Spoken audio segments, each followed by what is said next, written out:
Good afternoon. I'm sorry. Good evening, everyone. My name is, yeah, I'm sorry, I messed that one up. Good evening, everyone. My name is Brandon Sutton. I'm the host of Project Sanity.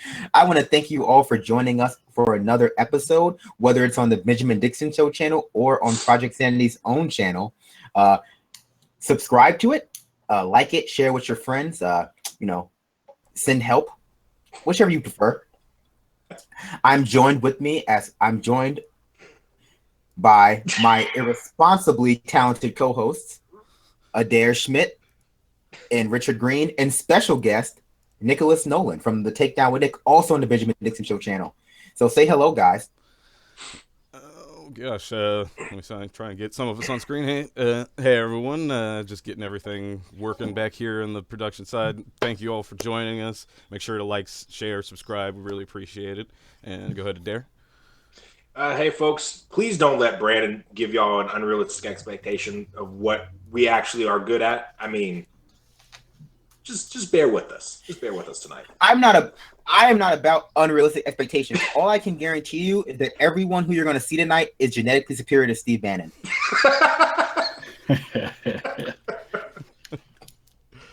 Yep.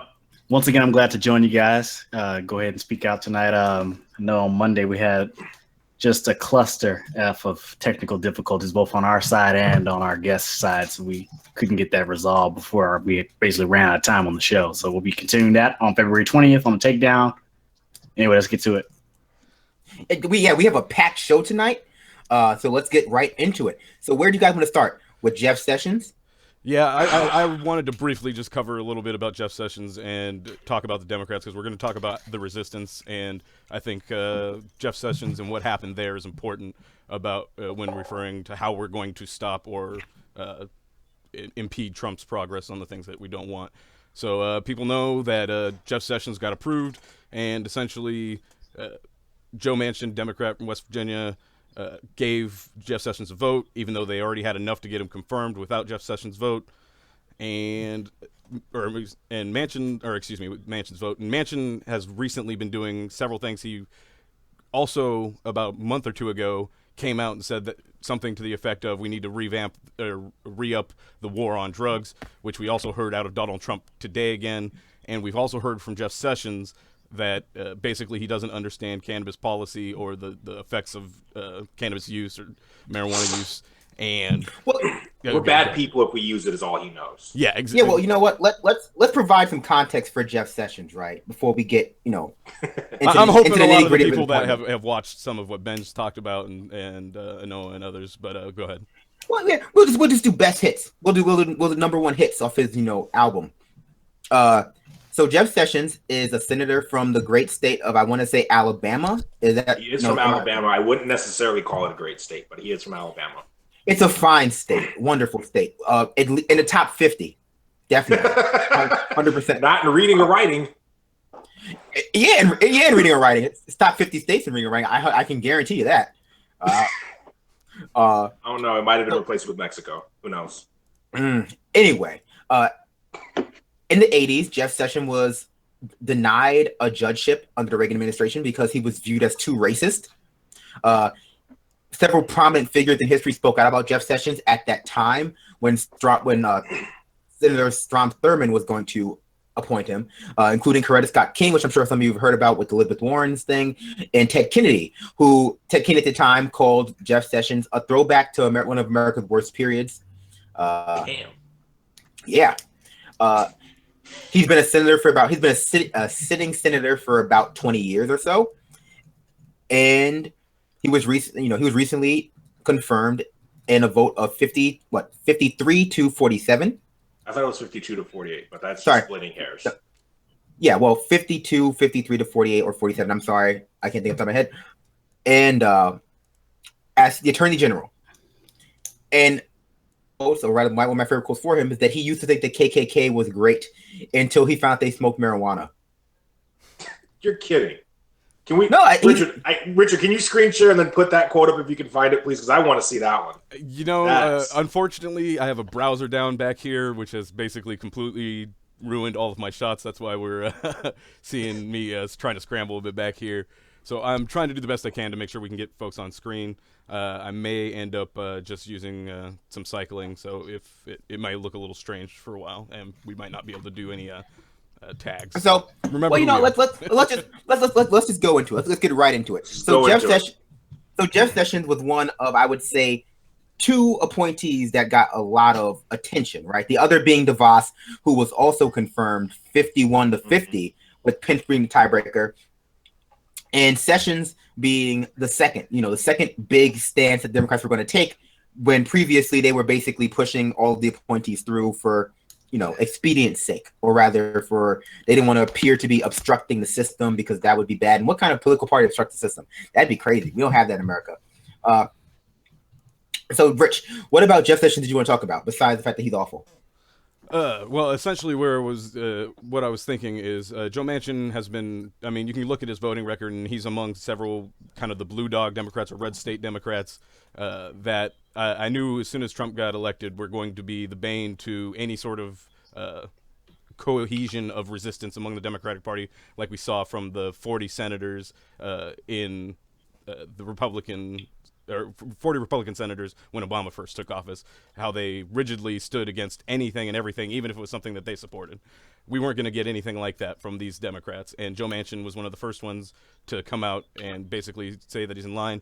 And why that particularly matters with Jeff Sessions and Joe Manchin is, and the most recent comment from Trump with the war on drugs and with his incompetence, is we know what the war on drugs was, and what they're going, essentially they were trying to reinvigorate the using the war on drugs to essentially criminalize people with political opinions that they disagree with, and that's going to that bodes poorly for the type of resistance or protests and things that we're going to be talking about later. So I just thought that was an important aspect to keep in mind while we talk about this, especially with states trying to pass laws making various forms of protests punishable by law. I believe there's 10 of those, including our own home state of Washington, Yes. for Richard and I. But question, legitimate questioner, do y'all believe that Jeff Sessions and Donald and that, I can't even remember his name, the senator from West Virginia, all believe truthfully that that the war on drugs is a thing that's actually good? Like, do you guys believe that they're drinking that Kool-Aid, or do you think that it really is the racist undertones and that they are going after political enemies? Personally, I think other than the fact that they're, well, at least Donald and Sessions are both racist pieces of human excrement, I think they've been drinking the Kool-Aid. Like, I think they've been drinking that Kool-Aid. I think they're all hopped up on that after-school program Dare and things like that, and just say no to drug. I think they really believe all of that. Like, it's actually effective. Sessions seemed genuinely ignorant about about the whole marijuana as a gateway drug type stuff. So, I mean, Sessions is an old scared white dude. Yeah, I mean, he might have tell him seen anything some is bad, of the and he's stuff going to believe it from that time of Harry Anslinger and William Hearst and all that. Go ahead. So that's the thing, right? There is a coalition of people within our government who are trying to keep drugs illegal, or rather not illegal, but criminalized. They're trying to keep drugs, specifically marijuana, criminalized. And whether it's because they are explicitly racist and they understand the racist undertones of the Nixon's war on drugs, Reagan's war on crime, et cetera, et cetera, et cetera, it's irrelevant, because along with those people are also the ones who, have drunk the Kool-Aid, who are like, oh, drugs are bad. I did Dare in school. They told me if I puffed the magic dragon one time, I would be robbing banks and giving blowjobs for $15 behind the local Safeway within 2 weeks. And then there's this third group who are just pharmaceutical company shills, right? And we saw this with Andrew Cuomo, where someone who takes a large sum of money from big pharma or the alcohol industry, who have a vested interest in keeping marijuana illegal because it is a safer alternative to both drugs and alcohol. Yeah. And I mean, and by drugs, I mean pharmaceuticals and opioids specifically. You have that with a lot of there's been quite a few veterans groups coming out and saying, hey, I'm a veteran and I use marijuana to treat the residual effects of being in the military, goodness. chronic pain and things like that. Even PTSD, chronic pain, all sorts of different ailments. They use marijuana to treat, and they're like, at one point, I was on 30 different medications and friendless and thinking of killing myself. I mean, these are real interviews done with real veterans who are coming out and saying, hey, marijuana has helped me get away from that. There's videos coming out with groups that have talked to opioid users who say marijuana has been their anti-gateway drug. I mean, I don't think that's going to apply to everybody, but I think, frankly, there's a lot of, like you said, there's a lot of BS, and there's just been a lot of Kool-Aid drinking. I mean, I went to the Adair assemblies as a kid in the 90s and the early 2000s and stuff, and remember being told, you know, your neighborhood drug dealers, because of an area that we lived was rife with crime and poverty and drug dealing and all these other things. So, I mean, we saw the bad effects of drugs, right? We saw those things. We went to the Dare and everyone was like, oh, no, I'll never do drugs, you know? And then as people got older and started, you know, more research on marijuana came out, more, places like England and stuff classifying CBD as medication and not a drug. It's really started to change a lot of the public perception. But you have this older generation, this old guard that, for whatever reason, associates marijuana with black people gone nuts and brown people going out and rioting. I mean, that's definitely true. There definitely is. Well, you know, there's two things you mentioned that are important, right? It's this dual-edged sword, or rather, this double-sided sword. Double-edged sword of black people being criminalized and criminals being racialized as black. And so we have this perception in our country that crime is a thing that black people do. And when people picture criminals, they picture black people. And drugs, by being so criminalized, have become this issue that we inextricably attach to Black America. And it's both responsible for all of their problems, but also it's something that they're trying to, push into, effuse into other parts of American society.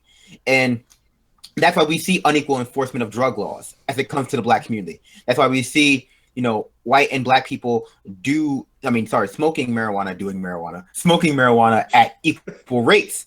I believe that it was white kids actually end up smoking more marijuana at a higher rate than black kids do. Then, again, folks who are first-time watchers of the show, as far as I'm concerned, people that are called Latino or Native American, Mexico, Puerto Rico, all that. So Native Americans smoke marijuana at lower rates than your typical suburban white kids do, even still. But these are the people, Native Americans, black folks, Asian kids, these are the ones that are going to jail for it, even though they're less likely to use it and less likely to sell it. Well, it's a post hoc explanation, right? So, they're not going to jail because they do drugs. They're going to jail because they're black, and them doing drugs is kind of just an explanation for why. They criminalize behavior that is basically ubiquitous at this point. And upon criminalizing behavior that was ubiquitous, they selectively enforced it as well.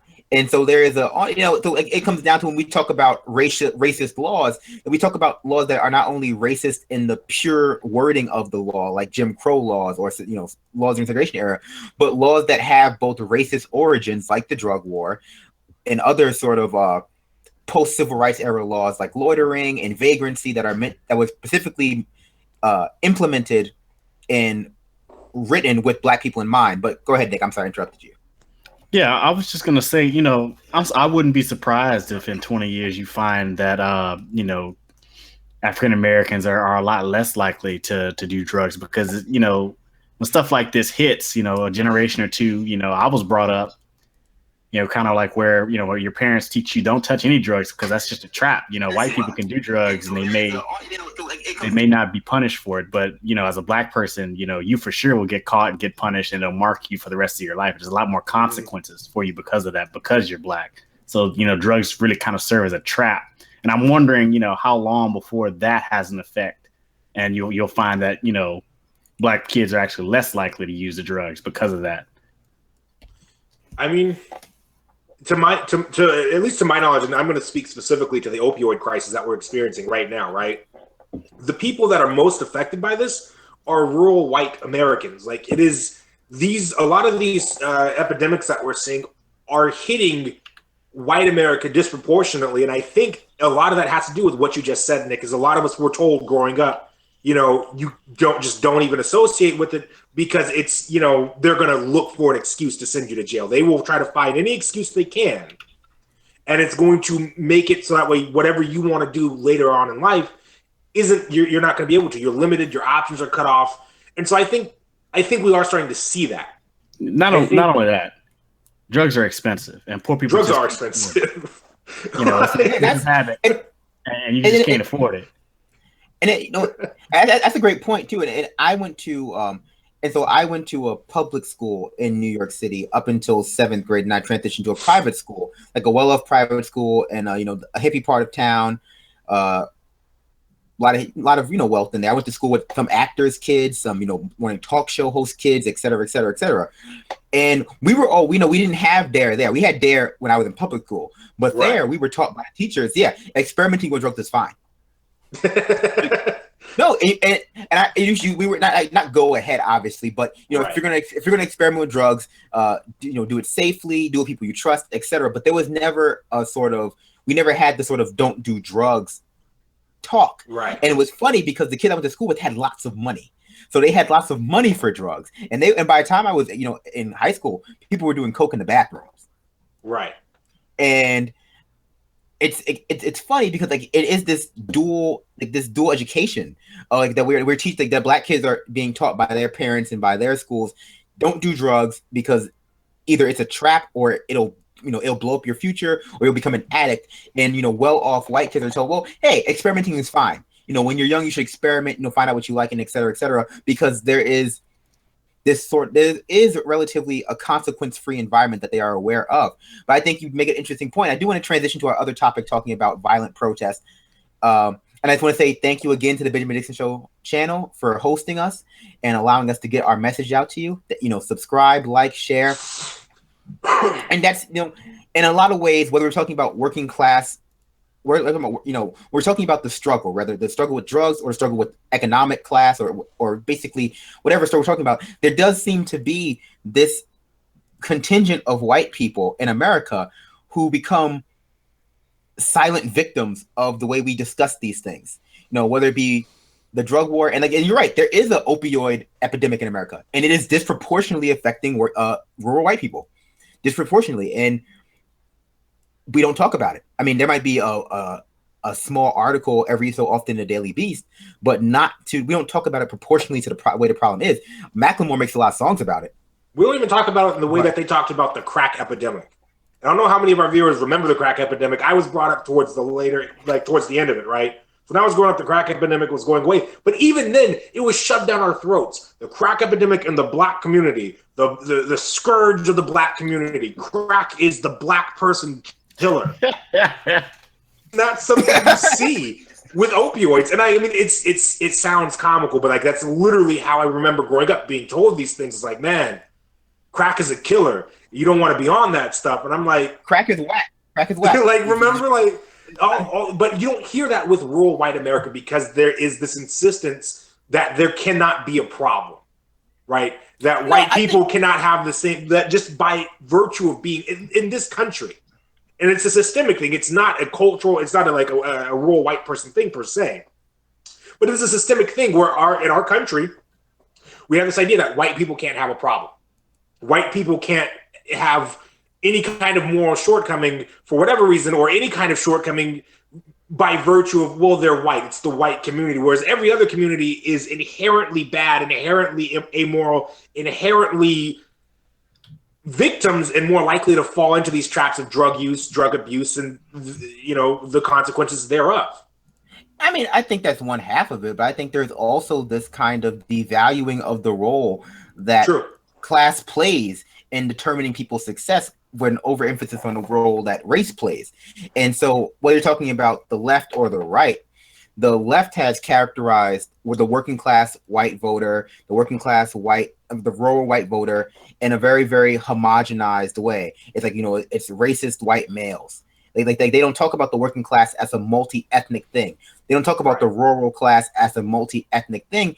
And when the left, the people who are who are usually easier on crime, right? The left should be the one, the people, the liberals or Democrats, whatever we want to characterize them as. They're the ones who are normally the ones broaching this topic of, well, we have a drug problem, and the drug problem is not that people are doing drugs and committing crime. The drug problem is that people are addicted and they need help, and our society should be providing them with the help they need. By nature of the way that the Democrats have scapegoated working class white people as the real racists, as like you said, people who cannot be victimized, people who by nature of their race cannot be victimized in any way. And also, like I said, they homogenize the working class, they homogenize the rural white as a male. They can't be victimized by nature of their gender as well. Right. It creates this silence on the left because the working class white, the rural white, is their natural sort of scapegoat for their own racism. And the right doesn't want to address those things because they're tough on crime, they're tough on drugs, and also, let's be honest, they're also in the pocket. Both are in the pocket of pharma, a big pharma. True. And the opioid addiction is makes bank for big pharma. Because these drugs. Oh, go ahead. Sorry. I was gonna say, you make a good point there. Like, we shouldn't even be, dealing in the illusion that, like, really what's going on is some people think drugs are bad and they're destroying society and some people don't. I think that's just the cover. What it really comes down to is some people are making money off of things being the way they are, and some people stand to make a lot of money off of change. You really have to start looking at our government interactions in that form. Absolutely. I think it's absolutely true. Go ahead. I'm not really. I think that. I think Adair made an interesting point at the beginning, right? By the way, I didn't mean to derail this, which I feel like I have. I didn't mean to derail. Two more minutes on it, and then make sure we go to protests. Absolutely. But I think Adair makes a good point. Why are people in our government so anti-drug when the rest of America seems to have, based on polling and data and statistics, are more pro-marijuana, if not drugs. They're pro-legalization. They're at least pro-decriminalization of marijuana. How do we have this discrepancy between the populace and the politicians? And let's be honest, there is a discrepancy between the populace and politicians, both in demographics and in actual physical demographics like age, race, sex, et cetera, et cetera, et cetera, but also in ideological leanings.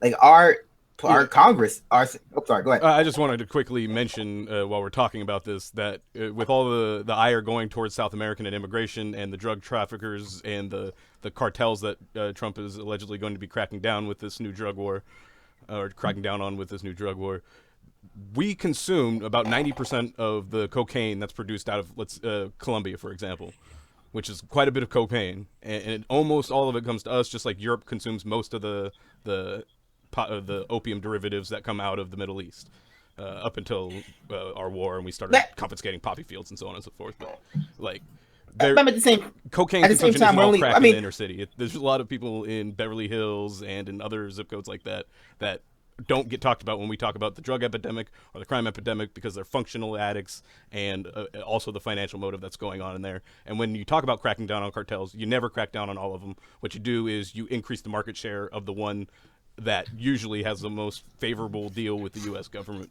to one degree or another. That's what ends up happening.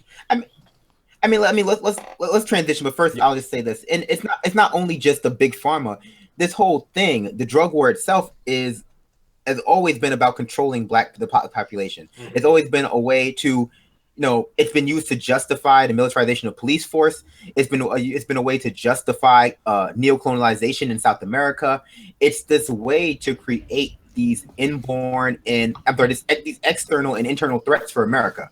That the drugs are such a problem that we have to have this multi-agency war going on both inside and outside America to control the drug trade in some way. And it's another never-ending war. The drug war is a never-ending war, just like the war on terror is. And while a lot of people have kind of woken up to the war on terror being this fallacy, you can't, it's an amorphous threat. You can't stop it this way. A lot of people are still drinking the Kool-Aid for the war on drugs. And so we have a situation where both John Kelly and Mike Pompeo are drug warriors. John Kelly specifically is a drug warrior. And, he wants to spend more money on the drug war in South America.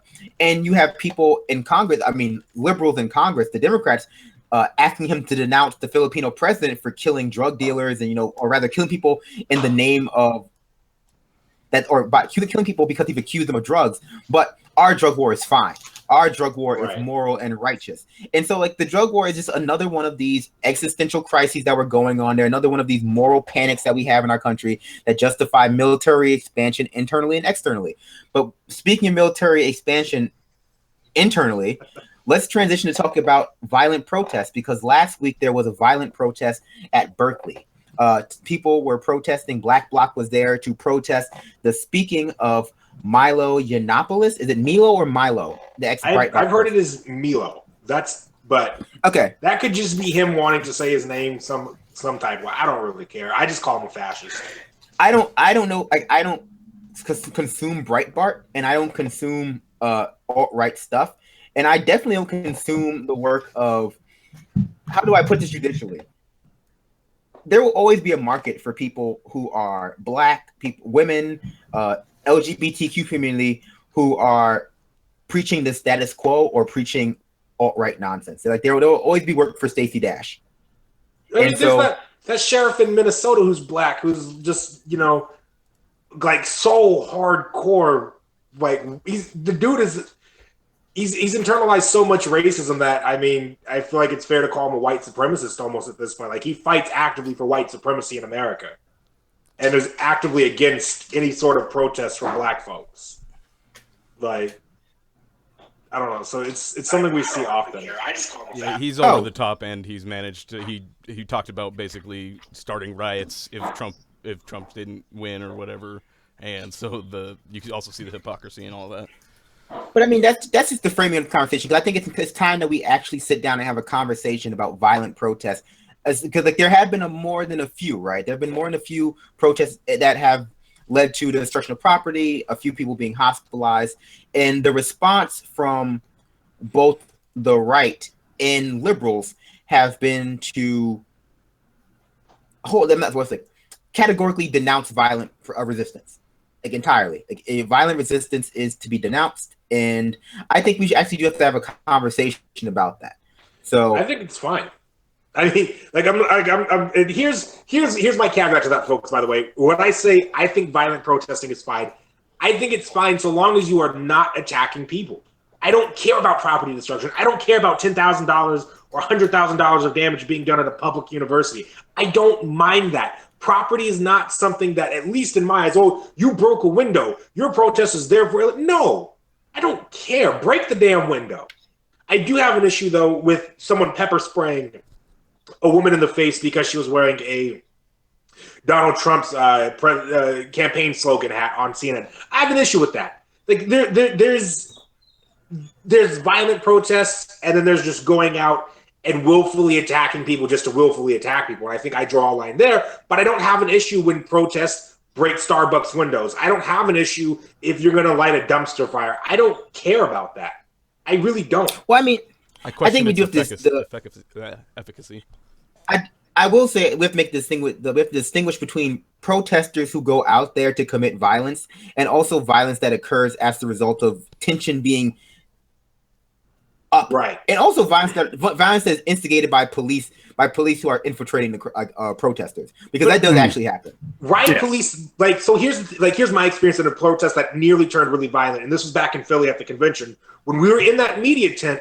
When it was just plainclothes when it was just the regular, not plainclothes, but the regular uniformed state patrol cops there, they blocked the doors, which made a lot of us feel uncomfortable. But a lot of these folks were like, hey, you know what? I realize the doors are blocked. We're not here to arrest anybody, but there's a huge crowd on that side. There's 600 of you in here. If we let too many more people in here, it's going to get really, really dangerous. So we've blocked the doors until that crowd disperses, and then we're going to let everybody out. And then it was cool. When riot police showed up, just by the nature of them being in riot gear, just by that I don't know how many of you folks have played sports, and I can't remember if anyone on the panel with me has played sports, but there's this kind of almost alter ego that you can get when you put your uniform on, when you know you're about to go out and you're going to start hitting and things are going to start getting violent. You expect violence when you put this uniform on. You expect to go out and you get amped up and you do these things. And you see that with riot cops. So when you send riot cops out where there's no riot just because people are gathering, you're going to send out cops in riot gear with batons and these shields and all these.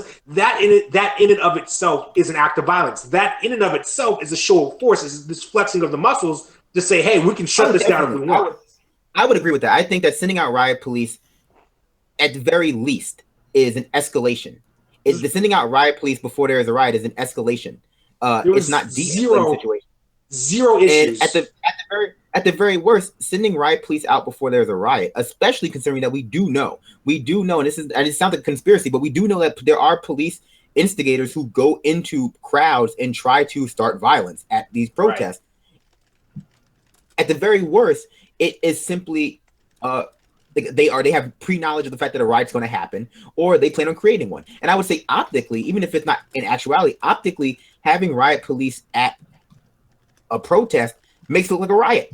Yeah, because like riot police, like you said, like they're wearing the uniform, like they're performing the riot, they're costumed for the riot, and so it makes it a riot, and it definitely doesn't make it any less safe. I mean, it doesn't make it any less dangerous.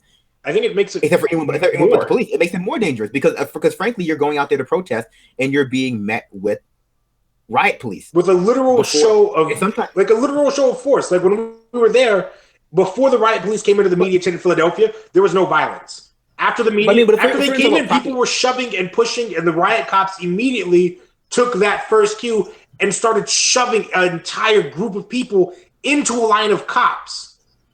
I mean, think about that. So, I mean, I do want to address something that Rich said, right? So Rich brought up the fact that, property destruction. That's what we heard a lot, right? So, and that's why I try to make the distinguish between people who go to protest and the protest becomes violent or becomes uncivil, and people who go to protest with the intention of committing violence or property destruction, such as Black Bloc. And a lot of people, and see, so Black Bloc is something that's hard to pin down, obviously, because like it's such a not anarchy, it's acephalous. They don't have a chart, they don't have all these things that you would be able. You can't hold any one member of Black Bloc accountable for another member of Black Bloc. But they do have an ideology, right? Black Bloc's intention is to go to these protests to prevent police abuse of peaceful protesters by shielding peaceful protesters with their bodies, by stopping police from instigating violence at these protests. That's what they do. In terms of property destruction, Black Bloc has a very specific ideology about property destruction.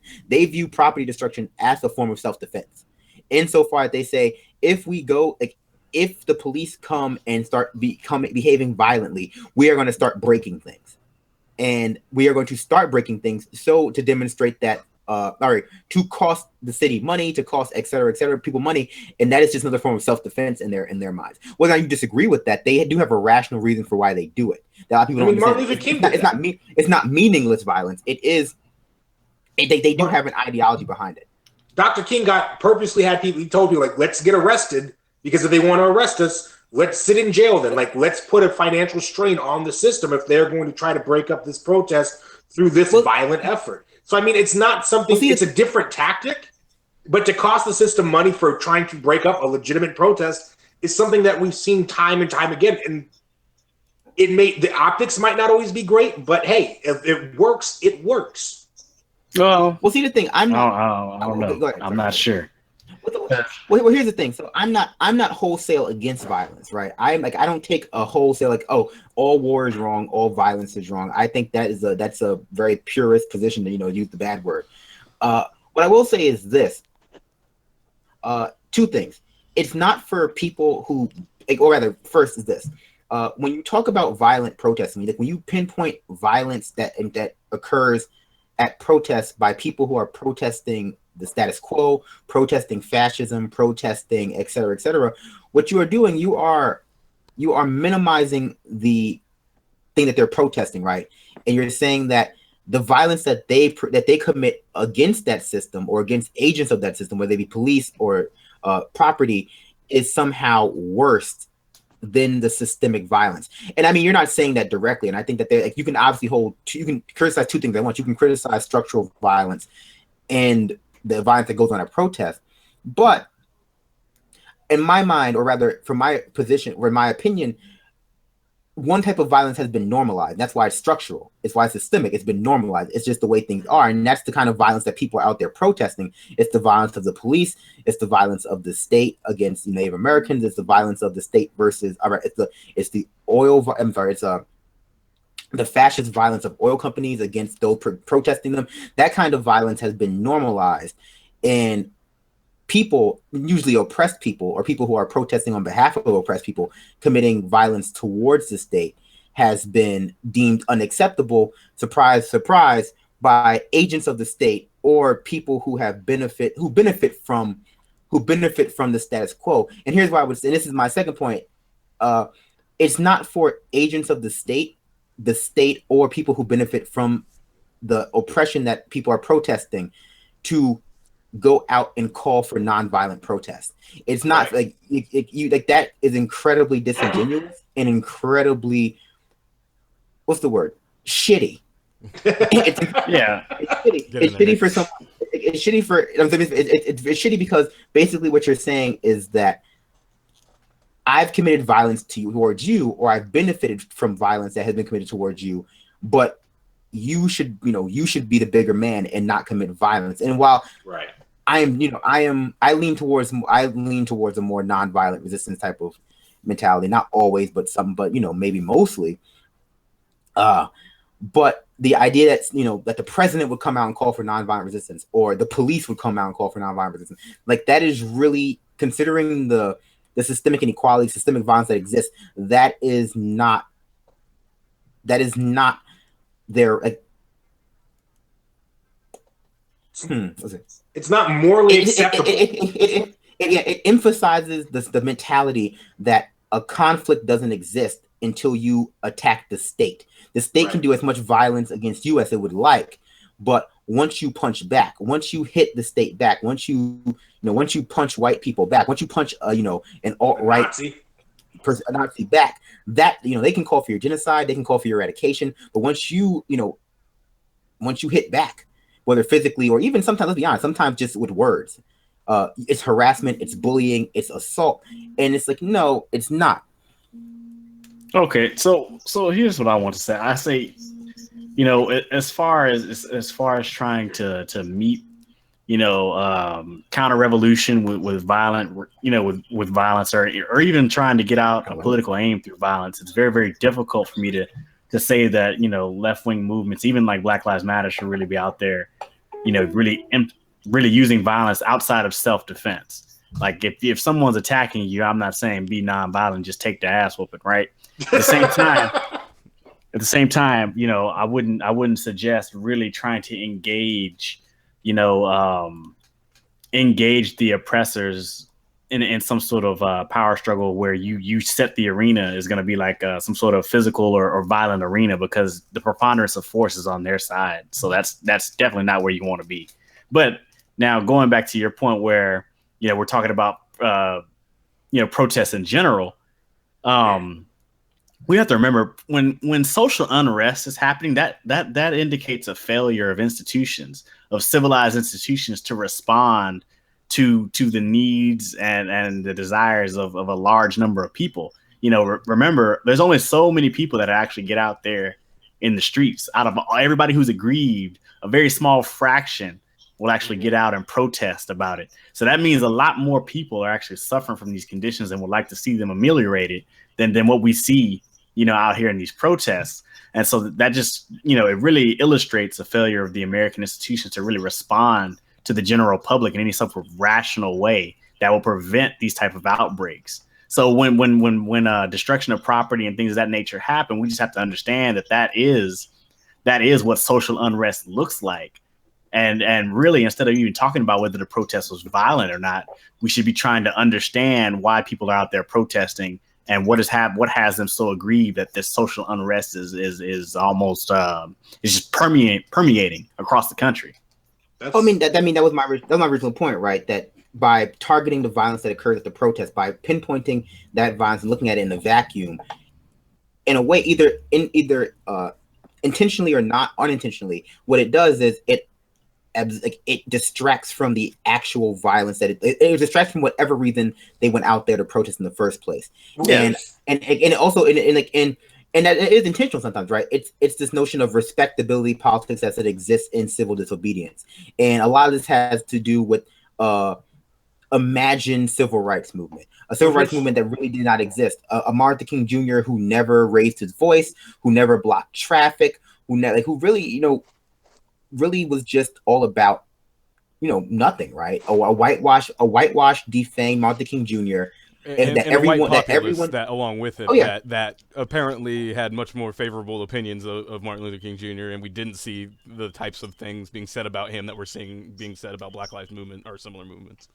Yeah, it's a poo-pooing of these. I'm sorry, let me just finish. It's a poo-pooing. It's a poo-pooing of these protesters by people, in the mainstream media, as now. And I agree. It is, from expediency point, perhaps nonviolent protests would be received better if it was received at all, because we know the media does not always show these protests unless there is some violence. So I think the notion that, if you would just, but they do use hey, if you had just behaved properly, maybe we would have heard you out. But unfortunately, you were violent. So now we don't care about racism. It's the moving goalpost. Well, hold on one second. Let me just respond. I was going to say, yeah, I agree with your point. I was just trying to highlight the fact that social unrest is the responsibility of institutions. Social unrest is the responsibility of the civilized society to ensure that things like that don't happen. We're supposed to have these institutions, these mechanisms to make sure people can actually have their stuff addressed before it leads to a situation like this. And I think that that's something that needs to be emphasized. So here's something I want to point out, because I agree with both of you. And this is, I point this out because I want to underline just kind of what we're talking about. So this same Milo cat came up to Seattle. He was on the University of Washington campus. And there was an anti-fascist protest.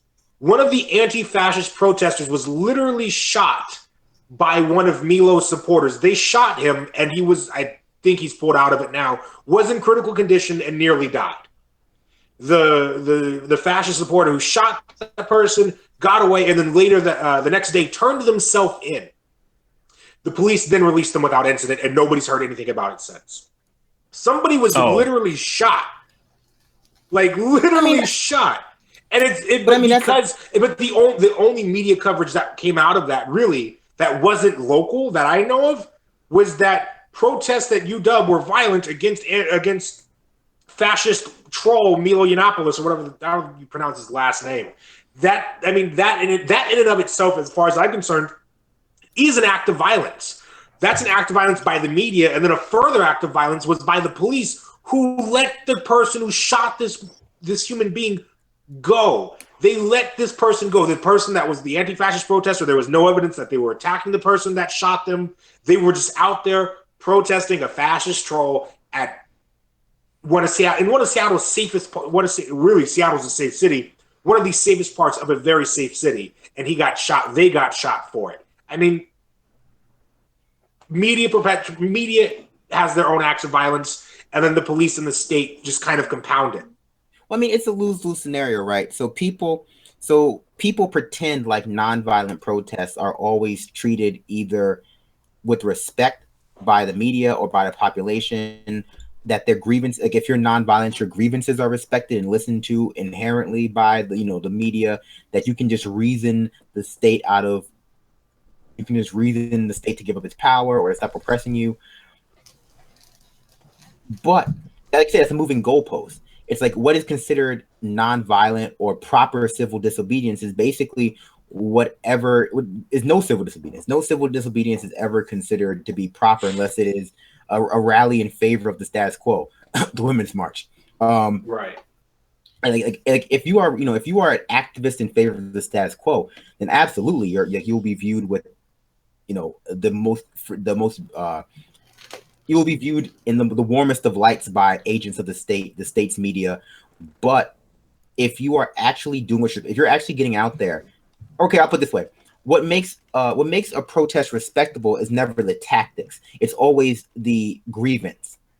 And to pretend otherwise is to be disingenuous. The legitimacy, or rather the respectability of any political engagement or any political activity, whether it be a speech or a rally or a protest or anything, is always, or a debate performance, it tends to be basically how how are you implicating the system? How deep into the status quo are you going? Like if you are, if you are only disrupting the dominant narrative of society a little bit, then of course, more of life, women's march, women, upper middle class white women, they should totally be paid as much as men. The MSNBC can get totally behind that. Protesting the media conglomeration, nope. You're right. That's they block traffic. That's disregarded. By the way, real quick, I Noah wrote a really great piece, and I think it pertains to do with things like the Women's March and things like that, and about allyship. And just for you folks who are watching right now, I suggest you go to progressivearmy.com and you read Noah's article. It's really well written. So I just wanted to throw that out there because when you were talking about this, it just kind of jogged that memory. Let me say something about the person that was shot. The person that may have perpetrated an assault with a deadly weapon against an individual that was released by the police. There's a long history of right-wing violence and crimes committed by right-wing extremists that go unpunished by the state. And when I was trying to speak about this to someone, they just didn't get that, right-wing extremism is real. They are violent. And oftentimes when they commit crimes, if they're extremists from the right-wing nature, most of the time the state kind of ignores them. They don't really get punished. You see like Occupy Wall Street, Black Lives Matter, there's, provocateurs inside the crowd to do something wrong so the police can shut them down. They have constant surveillance. They're being harassed. People are being turned into informants. They're being disappeared and then brought back days later while they were under intense questioning. These type of tactics are used all the time against left-wing movements, and you just don't see that, on the right. They may or may not keep tabs on them, but, an administration can change. And next thing you know, they're not even keeping tabs on them anymore. Well, I mean, right-wing protests... One sec, Brandon, one sec. That's literally what just happened with this last administration. Like, one of Trump's directives was to, at least to my knowledge from what I've read, was we're not going to track right-wing hate groups anymore. We're not going to track right-wing extremist groups. We don't think that's an issue. We're going to focus on Islamic terror. So, well, I mean, what you just said, literally just happened this with this turnover. Yeah, it's just a continuous history. I mean, right-wing hate groups, right-wing extremists never tend to challenge the status quo. They're usually challenging any change from the status quo to a more liberal one. They're usually attacking, Planned Parenthood, expanded women's rights, expanded regulations, expanded Black rights there, or rather anything like that. Leftist riots, as some would call it, which whatever, are always targeted at the status quo or agents of the state that are oppressive towards, basically oppressed population. I mean, to endangered other at-risk populations. So the reason why right-wing terrorism is treated with these kid gloves is because, ultimately, it's not state-sponsored violence, obviously, and sometimes it is honest. Like as you said, there are provocateurs out there that are trying to trying to incite violence. But what it is, it's state sanctioned in some ways. It's sanctioned by apathy. It serves a useful purpose to the state. It's either sanctioned by the state's apathy, and if it's not sanctioned, it's in favor. Like you can't be a concerted movement, or I'm not put this in a judicious way, right? Yeah, so, they serve they're useful. Yeah, they're useful, but the thing that right-wing people are committing violence for is the status quo, and so it becomes hard to criticize right-wing terror without criticizing the status quo that they are trying to go back to, or rather, they are trying to enforce.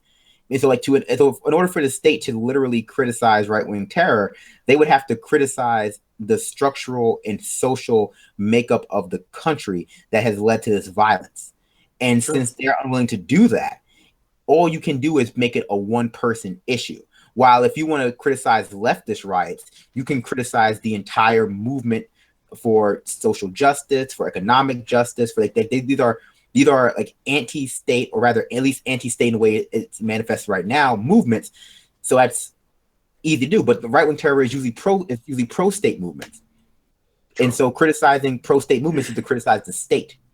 And whether you're talking about MSNBC or any establishment media organization, they're going to have trouble criticizing the state in any real way. And so the best we get when MSNBC criticizes right wing terror is it's white supremacy, or it's a white male thing, it's a Christian thing. These very, very shallow critiques of right wing terror, and we never hash out the class aspects of right wing terror, the social, the structural and material realities that lead right wing terrorists to commit right wing terror.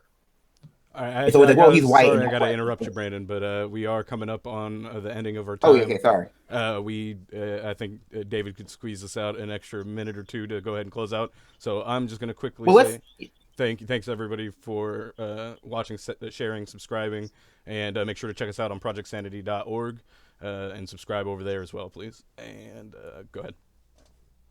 Good night, everyone. Thank you for joining us. My name is Brandon Sutton, and everyone give your goodbyes. Good nights, rather. I was just going to say, I'm just going to say February 20th, I'll be having Professor William Darity from Duke University come on, and we're going to have a discussion. Be sure to tune in. Sorry it got delayed because of the technical difficulties. Good night, folks. I appreciate you guys watching with us tonight. Get engaged with us on Twitter, where I promise we don't bite. Well, Brandon probably does, but he sucks anyway. Good night, folks. I bite and I suck. Like a vampire. And with that, good night, everybody.